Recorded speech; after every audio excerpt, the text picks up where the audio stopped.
He called her a sketch freak in front of the whole cafeteria.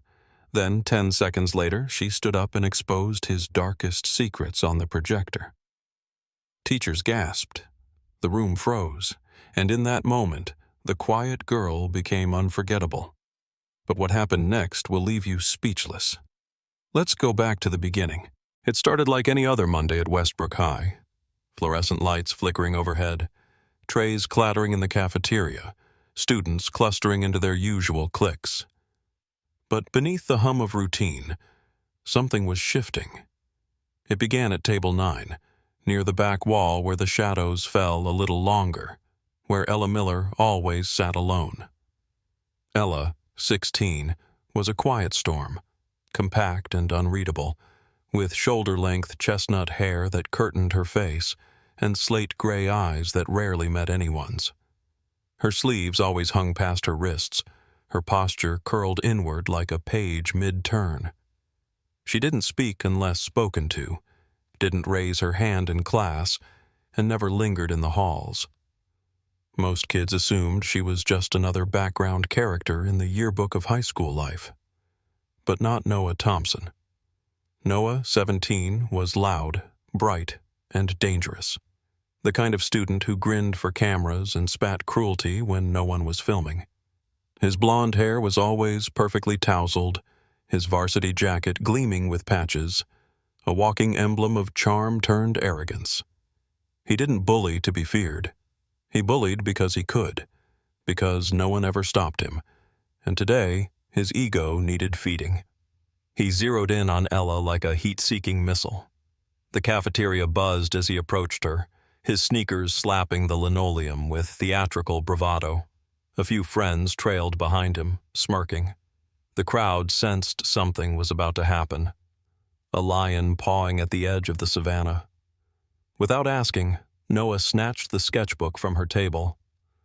"Let's see what the silent ghost draws in her haunted little notebook," he jeered, flipping it open with exaggerated flair. The page revealed a stunning charcoal portrait of a teacher in tears. Another page, a drawing of a classmate in a wheelchair, wheels crushed under mocking graffiti. Every image was razor-sharp, accurate, brutal, and familiar. But Noah wasn't looking closely. He held up a page and sneered. "What's this? Portraits of your imaginary friends?" The cafeteria erupted in laughter. Forks paused midair, eyes turned. Ella didn't move. Her face remained still, unreadable, but her fingers curled around the edge of the table.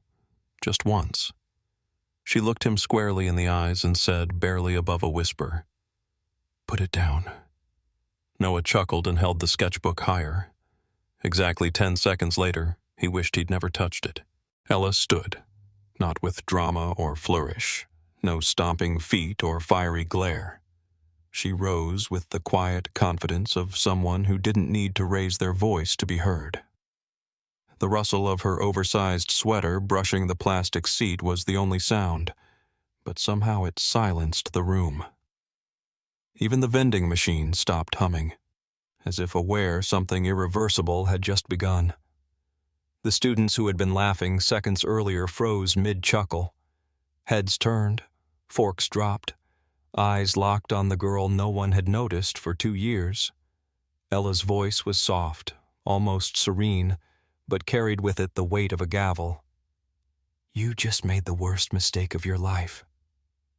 Noah opened his mouth, probably to fire off another insult, maybe to laugh it off. But no sound came. For the first time, he looked unsure. Ella reached into her backpack and pulled out her phone. With a few taps, she connected to the cafeteria projector, a setup only teachers usually touched. A few teachers at nearby tables began to stir. The projector's lens lit up. And then, the screen came alive. It started with grainy security footage of the parking lot, cars dimly lit by yellow streetlights. Then a close-up of a figure keying a teacher's car. Pause. Zoom. Noah's jacket. Noah's face. A second clip. The boys' locker room. Noah alone, yanking the fire alarm, spray painting the inside of someone's locker, laughing. Another clip. The teacher's lounge, recorded through a vent opening. A blur of red fabric, Mrs. Halpern's scarf, falling as she recoiled from a cruel prank. Noah again, smirking, walking out. The room cracked, gasps, audible shock. Someone choked on their drink. A teacher at the back dropped her tray with a clatter. Even the jocks at the next table shifted uncomfortably, their shoulders retreating like turtles into shells. At the door, Principal Reynolds had just entered. He froze. The color drained from his face as the final clip played. Noah mocking a student in a wheelchair behind their back while high-fiving a friend off camera. Ella turned to Noah, her gaze steady and sharp as ice. "I've been invisible," she said, "but I've seen everything." The next hour unraveled like a slow-motion implosion. Noah bolted for the double doors of the cafeteria, but before he could make it halfway, 2 school security officers stepped into his path. There was no struggle, just the stunned realization in his eyes as they calmly, professionally, turned him around and escorted him down the hall. The sound of his sneakers squeaking against the floor was the only echo of what had once been the school's loudest voice. Principal Reynolds followed close behind, clipboard in hand, issuing the suspension without hesitation. "Pending expulsion," he said, loud enough for every student to hear. The words hung in the air like a verdict, final and cold. Phone calls were made, first to Noah's parents, then to district officials. The cafeteria emptied in waves of murmuring students, all processing the spectacle they'd just witnessed. Coaches stripped his name from the varsity roster by lunch's end. The trophies in the hallway case, once a proud testament to Noah's athletic supremacy, suddenly looked like relics of a lie. But while the storm swirled around him, Ella sat quietly in its eye. Back at her table, she opened her sketchbook as if nothing had happened. A graphite pencil moved steadily across the page, her hand calm, her posture relaxed. The noise of the room returned, but now it was different. Hushed, reverent, almost guilty. The same students who had laughed when Noah snatched her sketchbook now glanced over with wary admiration. Whispers changed direction. "Did you see what she did? How long was she watching? She had all of it. Every single thing."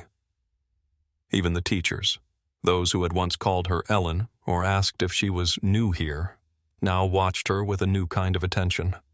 Not pity, not concern, recognition. For the first time in 2 years, Ella Miller wasn't invisible. She hadn't screamed. She hadn't cried. She had simply waited, listened, documented. And when the moment came, she spoke with facts instead of fists, and let the truth do the shouting. Exactly 1 week after the incident, the auditorium was packed wall to wall. Students in rows, teachers lining the aisles, even the superintendent seated in the front row. The air crackled with anticipation, but not the kind that came with drama. This time, it was respect. Quiet, heavy, and earned. Ella Miller stood center stage, not behind a podium, but with her sketchbook clutched firmly in her left hand. She wore a simple navy cardigan, hair tied back, her eyes steady beneath the lights.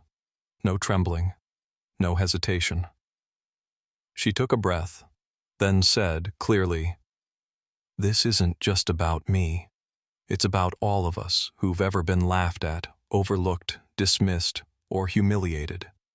It's about the quiet kids who sit in the back of the room, not because we have nothing to say, but because we're waiting for the right moment to be heard." The moment she finished, the silence shattered. Applause surged like a tidal wave, rising from the front row to the back, then doubling again as students stood one by one. For once, no one was too cool to clap. Even the faculty rose. And Noah? He didn't show his face. His locker had been emptied days before. Word spread fast. His college offers had been quietly revoked. Recruiters pulled scholarships with a few terse emails citing behavioral violations. His name, once etched in gold on team banners, had been stripped from the gymnasium wall like it had never been there. All that remained were faint outlines and silence. But Ella didn't celebrate that. She didn't gloat.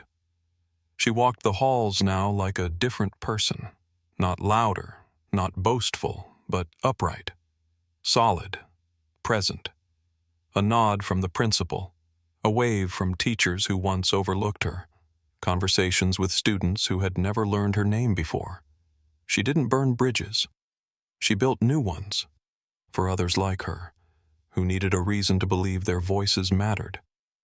Because Ella had never wanted to destroy someone. She just wanted to be seen.